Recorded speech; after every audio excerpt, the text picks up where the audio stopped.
అంటే ఏటావాత మొత్తంగా చూస్తే ఈ ఎగ్జిట్ పోల్స్ ఎవరైతే సీరియస్గా అంటే ఇక్కడ స్టేట్ ఓరియంటేషన్తో మన రాష్ట్రం కానీ ఇక్కడ మాత్రమే ఫీల్డ్లో ఉండి ఇక్కడ రెప్యూటెడ్ సంస్థలుగా ఉన్న వాళ్ళు చేసిన వాటిలో పాజిటివ్ ట్రెండ్ అయితే కనిపిస్తుంది వైఎస్ఆర్ కాంగ్రెస్ పార్టీ.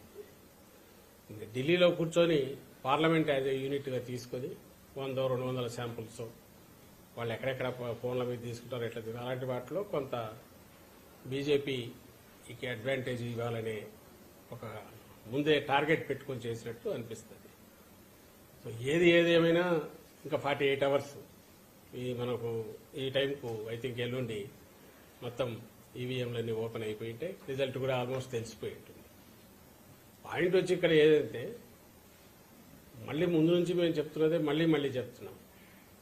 ఈ 5 ఏళ్లలో మా ప్రభుత్వం, జగన్మోహన్ రెడ్డి గారి ప్రభుత్వం, జగన్మోహన్ రెడ్డి గారు వ్యక్తిగతంగా ఆయన ఒక నాయకుడిగా ప్రజల్లోకి పార్టీని తీసుకెళ్లినంతగా కానీ లేదా ఒక కొత్త రకం విప్లవాత్మకమైన మార్పులు తీసుకురావడం కానీ వేటి ద్వారా అయితే పేదలందరూ కూడా బాగా లబ్ధి పొందారో ఆ లబ్ధితో ఆర్థికంగా వెసులుబాటే కాకుండా సాధికారత కూడా సాధించుకున్నారు.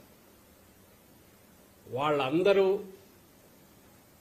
ఖచ్చితంగా తమ ఆదరాభిమానాలు జగన్మోహన్ రెడ్డి గారికి మా పార్టీకి చూపించారనేది ప్రస్ఫుటంగా ప్రతి మా ఎలక్షన్ క్యాంపెయిన్లో కానీ లేదా అంతకుముందు గడపకపోయినప్పుడు పార్టీకి వచ్చిన ఆదరణలో కానీ కనపడుతుంది.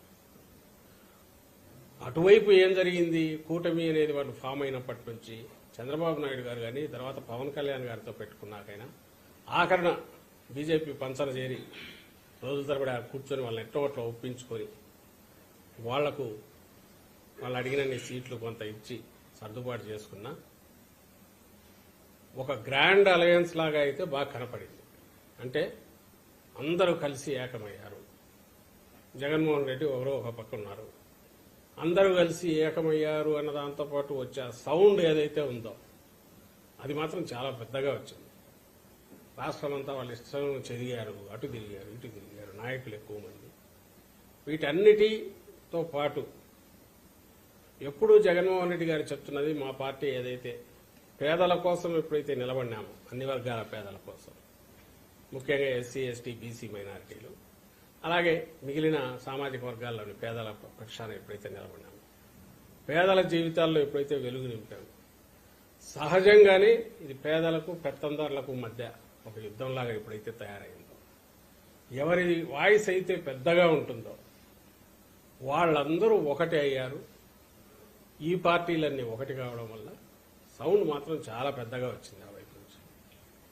దాన్ని పట్టుకొని అక్కడి నుంచి దాని మీదనే మొత్తం బిల్డ్ చేస్తూ సెంటర్లో ఉన్న దీంతోనూ ఎన్నికల కమిషన్ మీద